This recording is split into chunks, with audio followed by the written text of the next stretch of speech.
அம்மா பேரு அம்மாவுக்கு பேர் இல்லையா? எத்தனை அம்மா இருக்காங்க? ஓம் சாமா ஓம் சாமா சை சாமி அம்மா ஐயா அண்ணா ஒரு பாட்டு பாடு நம்ம சை தான் சொல்றோம் அம்மா பேரு ஓம் சாமா பாஸ் பாலிக்கு மண்டலம் தண்ணிலே கண்கண்ட தெய்வம் நீ மற்றொரு தெய்வம் உண்டா? மண்டலம் தண்ணிலே கண்கண்ட தெய்வம் நீ மற்றொரு தெய்வம் உண்டா?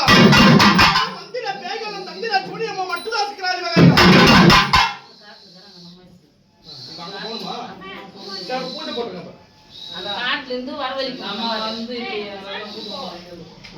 பங்காளி வரலாம் பொங்கல் வைக்கறாங்க வந்துச்சு. சரி பங்காளிங்க வந்துட்டாங்களா? அவங்க பொங்கல் எடுத்து போனா ஊருக்கு வந்து இந்த அம்மா கடைக்கு போவோம். சார் அப்ப வாழைக்கு போலாமா? சரி சரி. பாட்டே வாசிச்சுவாங்க. சரி.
போலாமா ஆலயத்துக்கு?